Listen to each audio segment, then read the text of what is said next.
Hey everybody, happy Thursday night. It's almost the weekend. More importantly, we're almost, for this channel at least, we're almost at 50,000 subscribers.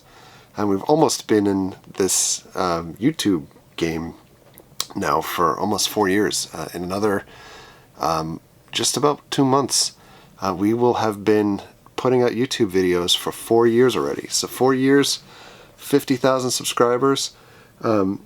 I have to thank everybody that's ever watched a video, you've ever interacted with us, ever said hello to us, and when you see us out, or regardless of any interaction. I appreciate you guys for being there and for tuning in and bearing with us for 4 years. It hasn't been everybody, along the same path for 4 years, but there's been an awful lot of you that have been there for an awfully long time.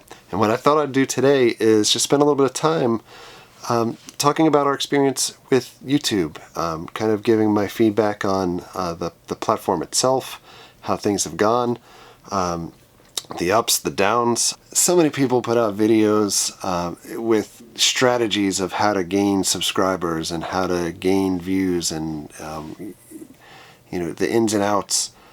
But I don't want to lecture to folks about what I think will work for them versus give you a little bit of how our experience has been.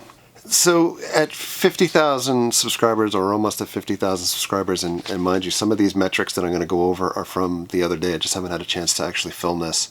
YouTube gives you a wonderful suite of tools that you're able to use as a creator to be able to research how many subscribers you have, the view time or watch time, retention time, what countries people are viewing from, the ages of people, the sexes of people, etc.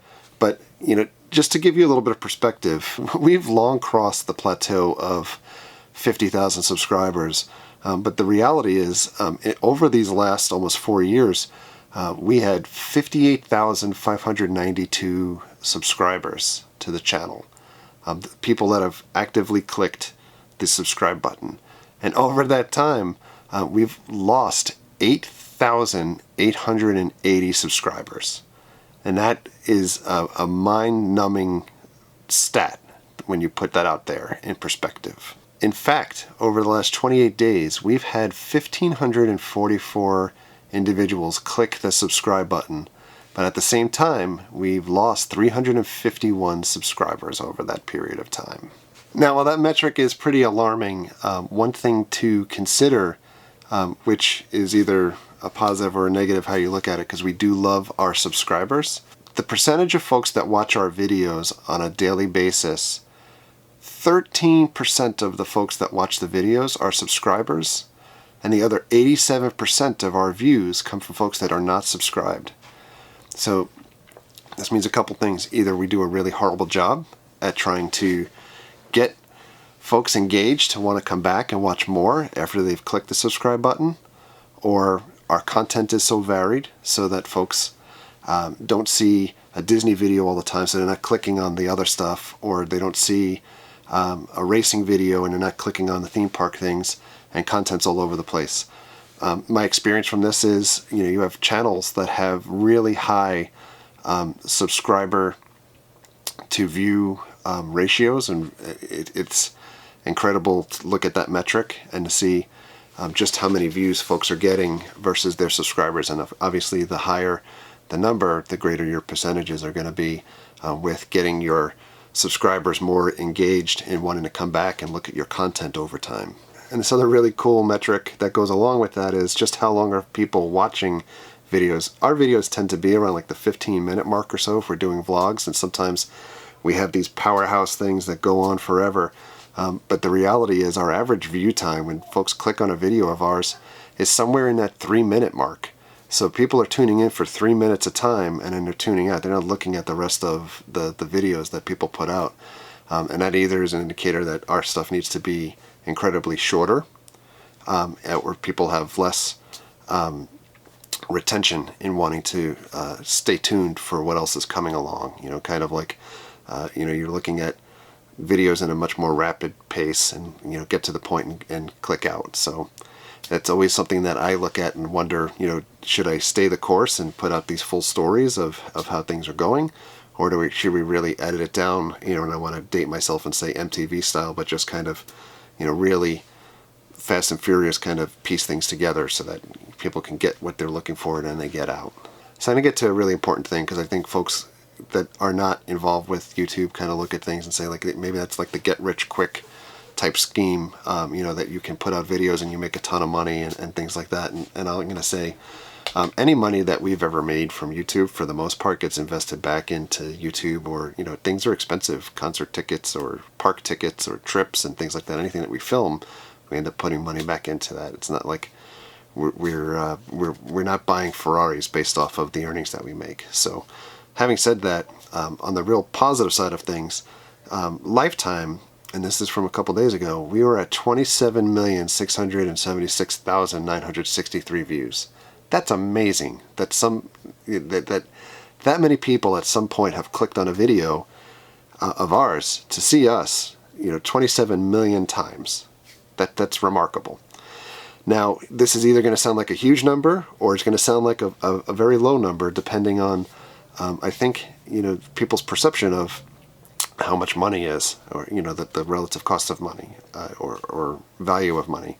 I can say, we, over that period of time, for the 4 years and the 27 million views, that equals less than $40,000 in ad revenue that's partnering with YouTube. This is how many videos that we put up to get that 27 million views, mind you, is 1,395 videos. That's basically almost a video every day for the last 4 years. And what that comes out to earnings-wise is almost like $25 a day. And mind you, you're not getting paid for each, or that's not just, the pay for one video that you put out one day. So let's not say like Monday I put out a video and that video is now 25, and Tuesday I put out a video and that's 25. That's overall averages. But so what that equals to, like when people are clicking videos and, and mind you, this is one thing, like whether you give us a thumbs up or a thumbs down, that's giving us a view, and that is helping the cause. And the fact that you're interacting with the video drives it further into algorithms. So when we say that we love haters, we love haters. You want to give a thumbs down to a video, that's fantastic, because it's driving engagement. We've made you engage back with us, and you've given us a thumbs down, which drives us further into algorithms. But having said that, each view is equaling like 0.0012 of a cent. So there's no get rich quick here thing for anybody. If you are looking to put out videos, you really need to be wanting to put out videos for the sake of loving to share a piece of art or a piece of your life, or you have something that you want to be able to get out to the public. Pockets are not overflowing based off of the effort that gets put in, because if you think about things on a daily basis, it takes hours to shoot a video, and it takes hours to edit a video. For a 15-minute video, it generally will take, about 2 hours at least to try to sit and try to edit, and then having to place it on YouTube, put your tags into it, and promote it, etc. So there was a lot of folks recently that were upset by the changes from YouTube's partner program, in which they were requiring you to get 1,000 subscribers to your account and like 4,000 hours of watch time before you were eligible to do the partner program. When I started with YouTube, you also had to apply for the partner program, and you had minimum criteria for the program to join. For those folks that were fighting so hard to do like these sub for sub things, like, please, I'm never going to be able to put out a video again because YouTube is taking that ability away. They're not taking anyone's ability away. Again, you have to want to put things out for the sake of you wanting to put something out, and irregardless of the fact of you making any money off of it or not. And that's kind of the way you need to look at things. There's other ways to make money off of your brand, because you're building a brand when you're putting out your channel, and that's of course, marketing shirts or putting shirts out there or merchandise out there if you have a fan base that people want to share in promotion of your channel. there's other sites out there that I see people like, kind of like Patreon or GoFundMe, or if you're doing live chats on YouTube or live streams on YouTube, there's an ability to do a super chat. I've never done any of those things personally. My own personal views, and again, this video is kind of like my feedback. Whenever I think of any of those things, I think of like a guy with a hat on a street asking people for money. I realize that it's kind of like a virtual tip jar, or it's kind of like, you have a guitar case out and you're asking for people. But if you're hosting a live stream on YouTube and you are offering the ability for people to get noticed, and these are impressionable people that are watching videos a lot of times, the people that are desperately trying to feel like they're part of a community, because that's what YouTube is, that they feel the need to have to pay $5, $10, $50, or whatever it is to get to the top of the list. I couldn't in good conscience ever think about doing something like that. I just feel like you're ripping off people by having that type of a feature. And likewise with Patreon and the GoFundMe thing. I mean, to me, my own personal feeling is it's like you're begging for money. If there's people that have legitimate GoFundMe accounts, the people that are sick or people that need burial expenses covered and things like that. When you're looking for GoFundMe because I want to buy a camera or buy a ticket to a theme park or go on a trip, that's it. I just think morally that there's something out there that doesn't resonate with me. It's not the ethical thing to do. So having said that, we get back to, you want to film things that you want to be able to share with folks.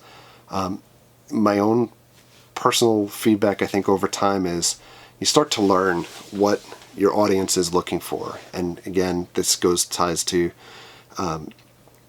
13% of the subscribers are engaging or watching videos. If you have a channel and it's specifically for Disney content, and you veer off the course, and even if you show, go to Universal Studios, for example, you're going to get a ton of haters and a ton of people that are not happy with the fact that you're going and doing something else than what they have perceived the channel to be and your brand to be. If you have opinions on things like, a couple of things that were interesting for us where I know where we lost subscriptions because you can pull that metric. Folks wanted me to put out a Star Wars video desperately for Last Jedi to get feedback, and I put out a video that was down the middle, of this is what I like, this is what I don't like, and 50% of the audience looked at it as I was overly sympathetic to Star Wars, and they left because they were in such disgust. This is a great example of a comment that we got that said, they were done with the channel because of the Star Wars movie being so bad. And then there were folks that on the flip side that thought, the movie was great and I was being too hard on it, and they left the channel because of me being too hard on the piece. We had folks leave our channel because we shot footage of the nighttime shows at the Edison. So they have like the burlesque dancing and bands and flapper girls and stuff like that. And I know that there's a core group of Disney folks too that are hardcore, in that, this is what Walt would expect and this is not what they would expect. And we got a ton of negative comments, and the amount of people that left the channel the day of that video coming out is remarkable. And the same thing happens when we do Halloween Horror Nights videos, where we have a really great core of people that are looking for Halloween Horror Nights stuff, but then people that have jumped on board because they saw a Disney video in the past or they saw something else immediately disconnect from us because of that. So with that said, I would say this: film what you love to do, or art that you want to share with people. If you're not genuinely loving what you're doing, it comes across to the audience. And if you don't share what you want to share, you're going to be miserable doing it. There are videos that I can put out that I know are quick. It's almost like, and I know I'm going to catch flack for saying this also, it's like shooting fish in a barrel. I can go to Magic Kingdom, I can film a great day, and views are going to go through the roof for those videos. And it's not because I'm going there to do that, but there are a lot of folks, I think, that have seen growth from YouTubers in at least in like the Orlando and California communities, that will put out videos because it's what people want, and it's because what people will gravitate to and help grow their channels. And the folks that are filming some of those videos are not necessarily wanting to do that every day. I think that after you do it, you know, the first year goes by and it's like, this was great. Second year, you know, if you get to a habit where you're just showing the same things repetitively on an annual basis, things do tend to try to, they either dry out enjoyment-wise, and it becomes transparent when you're sharing that with folks. So as you're losing subscribers, it's tough, because I view everybody as a family. I think we have a great community. So when you lose subscribers, it kind of makes me wonder why. I wish, you know, there's an open dialogue if you leave comments and you're directing to people, you know, like, I didn't like this video sucked because you did this, or so forth. It at least allows the opportunity for somebody to understand what the problem is, and to try to address it rather than just leaving. But having said that, asking for more people to subscribe is not necessarily the only solution to growing your channel. It's getting the word out there. It's getting more people engaged through suggested videos and browsing features and things like that on YouTube, using more keywords that are appropriate to tag to, you know, that will tie you into more videos. You know, when you are looking at the screen and you see on the left hand side, if you're watching on a computer, all of those suggested videos or autoplay videos, the more times that you can show up in that panel on the side and have folks click, you know, and gain impressions that way, the more likely you are for more folks to come back and watch more of your content on a repeated basis. The last 4 years have been absolutely fantastic with meeting the community that we are reaching out to on a regular basis. Halloween Horror Nights, it's almost like, you know, 2 months worth of Christmas for us at this point. You know, we're a month and a half of Christmas dates, like every day when we go to the park and we're meeting people. It's amazing. Going to events like Star Wars events, or going to concerts and running into people, that's amazing. I've met a lot of awesome friends. I've met a lot of people that kind of look like they were friends at the time, and you know, they really weren't necessarily looking for a friendship. They were looking to try to advance something else that they want, because you do, you know, it's funny thinking, you know, like, there's these top tier celebrities, and I'm not like, I'm not D level, I'm not F level, I'm like Z level celebrity. I'm not even on a blip on the map. But having folks that ask for a shout out, or ask, you know, to be in a video, or to hang around because they want to get a rub somehow, somewhere from stuff that you do. I've been really disappointed with some people. I've got mail. I've been really disappointed with some folks that I've met over the years that I thought were genuine friends and genuine people, salt of the earth, and to only find out that they're really more interested in their own personal gain. But for the most part, far more than not, we've met some incredible people and forged some really amazing relationships that I would never have had that opportunity if we were not sharing outward and pulling in some of that energy that we put out into the world. And I think the last thing to cover, you know, because this comes up constantly, you know, like, what cameras are you using, and what, you know, editing software are you using, and things like that. People ask all the time, and I think that there's two categories of people that are asking. There's ones because they're interested in getting started, and there's ones because they feel like, you know, if I had this camera, I would have 50,000 views on every video, and if I had that editing software, I'd be able to put out more, you know, the best possible content, etc. And I just want to say again, you know, the cameras that are on phones these days, they're like 4K cameras. They're better resolution than what a lot of pocket cameras are out there. If you film things on a phone, and the content is there and the message is there, people are going to watch. There's a lot of people that film everything on their phone. and you would never know. There's a good chunk of the stuff that, like Casey Neistat, if you guys watch Casey Neistat, whenever he's out doing his runs and stuff like that, he films that on his phone. Basic editing software, I think both Microsoft PCs as well as Macs both come with editing software at this point. I still use iMovie. We've dabbled in like Premiere, but iMovie gets the job done. You know, unless you're looking for super fancy type things, but that stuff is not necessarily going to bring an audience to you. You know, the content is king, and if what you're putting out there is interesting to people, they're going to pull that back and want to come back and watch your videos.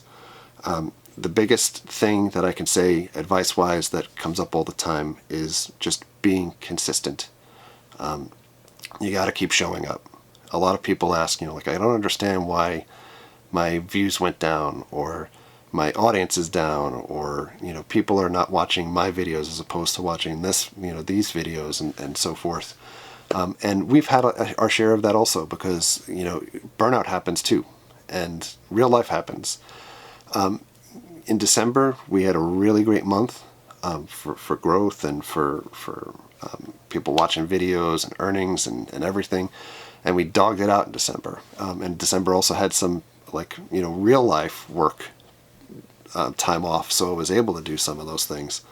And you get to January, and becomes lapses in days where people are looking for things on a daily basis, and if they're not consistent with putting things up, whether it's, you know, around the same time every day, or you know, at least if you're almost like a daily video type person, you're not putting stuff out every day and people get fed up, or consistent with a lot of content. Our biggest problem with this channel all the time, and I say this, is that we have such a wide variety of things that we do. There's a core of people that love the variety, and I love that we're able to share all the different things that we love, because we're not just, you know, obsessed with Disney to go to that park every day, and we're not just obsessed with Universal, and we're not just, you know, obsessed with anything. There's a wide variety of things that we like, and share those different things with people. It's a positive for me, because I'm sharing what I love. It's sometimes a detriment to the channel, because people are not necessarily wanting to tune in if you're not getting to them what they perceive you should be getting to them. And I think YouTube, 9 times out of 10, is a perception thing. You know, it's what the audience believes that you should be putting out there, as opposed to what you think you should be putting out there. So on that note, we're going to wrap up. I do, again, you know, I'm not sure when 50,000 will hit. This month has been really slow with subscribers. You know, we put up some videos that people were not happy about the last couple of days. The machine head video we put up, people did not like the machine head piece. A lot of people also read into, you know, we've come to a society where politics is interjected in everything, no matter what is going on. So if people perceive that there's some type of leaning one way or the other in politics, in what you're putting out, then, you know, we can't win there either. So last couple days, a little awkward, but we'll get to 50,000 eventually. And if I was at 5 subscribers, you know, I remember back when I had less than 100, and then it was 1,000, you know, and then it was 10,000. I remember the day that we hit 10,000, we were watching a guitar concert, the M3 concert, with Zach Wilde and Nuno Betancourt and Steve Vai, and then likewise as things continue to grow, you know, I am appreciative of everybody that has tuned in. I'm appreciative of every time that somebody watches a video and leaves a comment or sends a message, or ties into Twitter to let us know what's going on. And you know, I genuinely love you guys, and this has been a great ride, and I appreciate your time. And as always, thank you very much for your subscriptions. Thank you for your likes. Thanks for the comments. And thank you for being you. Treat others the way you want to be treated. Have a great night. We'll see you guys. Thanks for watching. Subscribe to the Cheap Seats. I think I got it. All right. I got lines.